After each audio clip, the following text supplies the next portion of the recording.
मेरा नाम देवंती देवी, जिला अध्यक्ष गिरिडीह सेविका सहायता संघ, सह प्रदेश महासचिव झारखंड।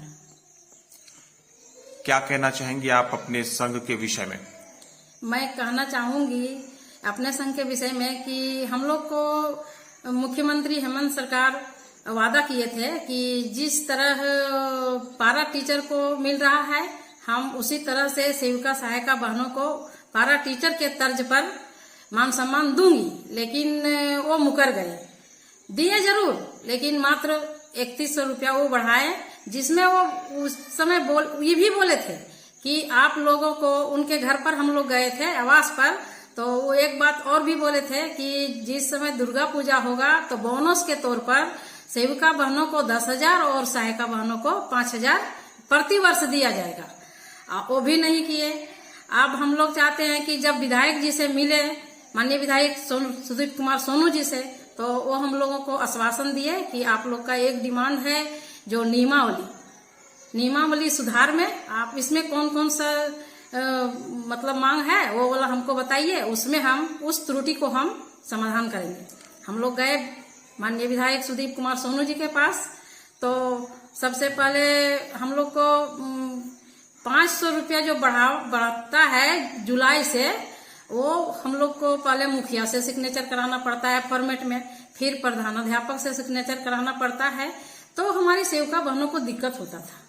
कोई मुखिया पैसा मांगता था, कोई प्रधानाध्यापक कहते थे आप पैसे चलाते हैं, उस तरह से दिक्कत था। हम लोग कह के सुनाए तो माननीय विधायक जी बोले कि इसको हम समाधान करेंगे। उसके बाद फिर बोले कि हम लोगों को राज्यांश और केंद्रांश 2 भाग में मिलता है, किसी सेविका बहनों को पता भी नहीं चलता है। और वैसा एक मुफ्त अगर हम लोग को 10,000 मिलता तो हम लोग को लगता कि हाँ मिला है। तो 6 महीने में 3 महीने में अगर मिलता है तो 2 भाग में मिलता है, तो बहनों को समझ में भी नहीं आता है। तो वो भी बोला कि रिवॉल्विंग फंड पर हम उस पर भी सुधार करेंगे। उसके बाद हम लोग बोले कि हम लोग को जैसे मैया योजना में हम लोग को इतना परेशान किए, खटे हम लोग, इतना काम किए, लेकिन हम लोगों को कुछ नहीं मिला। तो वो भी बोले कि अच्छा ठीक है, मिलना चाहिए था, आप लोगों को नहीं मिला, तो उस पर भी हम चर्चा करेंगे और दिलाएंगे। 23 रुपया 60 मानदेय मिलना चाहिए। अभी आप लोगों का वर्तमान जो मानदेय है वो क्या है? 10,000। आप लोगों की मांग क्या है?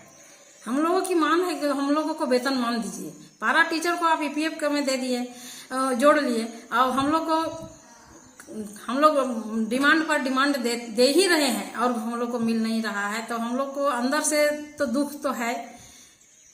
हम लोग उस समय जिसमें 19 में हम लोग हड़ताल में बैठे थे, तो माननीय मुख्यमंत्री नहीं थे, हेमंत बाबू बोले थे कि आप लोगों को हम 1,000-2,000 नहीं बढ़ाएंगे, आप लोगों को हम एक मुफ्त मतलब 24,000 देंगे, सहायिका को 10,000 देंगे। इस तरह से कुछ बात हुई थी, लेकिन वैसा तो नहीं हुआ। तो कम से कम आप ये बात बोल रहे थे कि पारा टीचर जैसा मान सम्मान देंगे, तो हम लोग को वो मिलना चाहिए। क्या है कि हम लोग को इतना काम देते हैं, सरकार जितना भी दे रहे हैं, अभी जो भी काम मतलब आता है, जैसे हम लोग स्कूल पूर्व शिक्षा से ही शुरू है, गर्भवती धात्री को देखना है, टीकाकरण करना है, मलेरिया का दवा देना है, फलेरिया का दवा देना है, पोलियो का दवा देना है, सारे काम हम लोग करते हैं। उसके बाद उस हिसाब से हम लोग को पैसा नहीं मिलता है। माननीय विधायक जी आज 13 तारीख कैबिनेट, वो बोले थे कि 6 तारीख का कैबिनेट में ही होगा। तो फिर हम लोग जब नहीं हुआ तो हम लोग माननीय विधायक जी से मिले, तो बोले देखिए देवंती जी, आज करते करते मतलब सबका फाइल बढ़ाते 8 बज गया, तो आप लोगों का फाइल नहीं बढ़ पाया। तो 13 तारीख के बैठक में, कैबिनेट बैठक में, आप लोगों का ये मांग जो है नियमावली में सुधार, वो आप लोगों का हो जाएगा। तो हम लोग बोले कि सर उतना में तो हम तो संतुष्ट नहीं है। जब बार बार हम लोग को पारा टीचर के तर्ज पर मान सम्मान देने का बात कहा जा रहा था, पारा टीचर तरह हम लोग को मानदेय बढ़ाने का बात कहा जा रहा था, और आज नहीं हो रहा है, तो हमारी बहनें नाराज है। अभी तो हम भी नहीं वैसा कहेंगे, लेकिन हम लोग भी 13 को देख करके 15 तारीख को हम लोग रांची में राज्य स्तरीय बैठक करेंगे। उस बैठक में जैसा हमारी बहनों का निर्णय होगा, सभी नेता लोग का, उस तरह से फिर हम रांची के धरती पर आंदोलन करेंगे, आप तो प्रदर्शन करेंगे, हड़ताल में जाएंगे। अब उन बहनों सबका विचार विमर्श होने के बाद आप सेविका सहायिका संघ की गिरिडीह जिला अध्यक्षा हैं और प्रदेश महासचिव भी हैं। आपने अभी अपने संघ के विभिन्न मुद्दों और जो आप लोगों की मांगे हैं उनके विषय में कहा। कुछ समस्याएं आप से हम साझा करना चाहेंगे जो रिपोर्टिंग के दौरान मुझको जिले के विभिन्न क्षेत्रों में मिलता है। आंगनबाड़ी सेंटर जो है उनको सही समय पर खुलता हुआ बहुत जगहों पर नहीं देखा जाता है। जो सेविका और सहायिका वहां पर कार्यरत होती हैं वो चूंकि स्थानीय होती हैं तो एक उपस्थित हैं, दूसरी अनुपस्थित हैं। समय जो निर्धारित किया गया है उससे आधा से 1 घंटा विलंब से सेंटर खुल रहा है। सेंटर समय से पहले बंद कर दिया जा रहा है, या फिर जो पोषणाहार की बात की जाए उसमें भी जो है उसकी गुणवत्ता के साथ छेड़छाड़ की बातें सामने आती है, खिलवाड़ की बातें सामने आती है। उपस्थिति एक बहुत बड़ी समस्या के रूप में सामने आई है कि आंगनबाड़ी केंद्रों पर बच्चों की जो उपस्थिति है, जो उनका नामांकन है दैनिक पंजी में, उसकी तुलना में प्रतिदिन की जो उपस्थिति है वो बहुत कम है। तो ये जो मामले हैं, क्या आप बतौर अध्यक्षा इन मामलों को संज्ञान में लेती हैं और जो आपके अधीनस्थ कार्यरत कर्मी हैं आंगनबाड़ी के, उनको क्या आप दिशा निर्देश देती हैं कि जो सरकारी गाइडलाइंस है, जो सरकारी दिशा निर्देश है, उनका पालन किया जाए, जिसके एवज में आप लोग पारा शिक्षक के तरह समान मानदेय की उम्मीद और मांग कर रहे हैं, तो क्या आप लोग उस तरह से बच्चों को शिक्षा दे पा रहे हैं, अपना समय दे रहे हैं उस तरह से? ये बात हम सेविका बहनों से जब भी मीटिंग करते हैं ना, तब हर बार ये बात को हम बोलते हैं कि देखिए समय पर जाइए, आइए और सेंटर 5 मिनट लेट से जाइए, अपना काम कीजिए, जैसा आप काम कीजिएगा उस तरह से आपको दाम मिलेगा। और अगर पारा टीचर जैसा हम लोग कहते हैं तो उस तरह से करना भी होगा।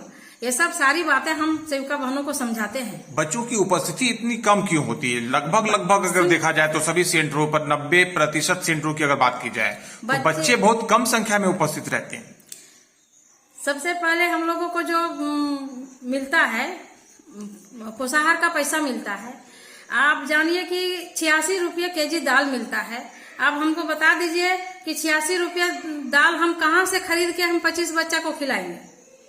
दूसरा सवाल है कि तेल भी 100 रुपये मिलता है, तो वो भी मतलब जिस तरह से रेट हम लोग को सरकारी रेट मिलता है उस रेट से हम लोग दुकान में कैसे खरीदेंगे? एकदम कम से कम रेट मिलता है। तो सरकार को ये भी समझना चाहिए कि क्या सरकार को मालूम नहीं है कि हम क्या रेट दे रहे हैं और बाजार का रेट क्या है? सो मार्केट रेट और सरकारी रेट में आसमान जमीन का फर्क है। खाद्य सामग्री जो आप लोगों को सरकार के द्वारा उपलब्ध करवाया जा रहा है वो कम दर पर मिलता है, जबकि बाजार का दर जो है वो ज्यादा होता है। हाँ। ये एक बड़ी समस्या है। हाँ, एक बड़ी समस्या है। तो जो बच्चे अनुपस्थित रह रहे हैं सेंटर से, कम आ रहे हैं बच्चे पढ़ने के लिए, उनकी उपस्थिति कैसे बढ़ाई जाए? क्या कर रहे हैं इसके लिए? उन लोगों को जैसे अब उपस्थिति बढ़ जाएगी। स्कूल में अंडा मिलता था, यहाँ पे हम लोग अंडा नहीं मिल रहा था। जिस समय अंडा मिल रहा था उस समय 25 की जगह 30 बच्चे रहते थे।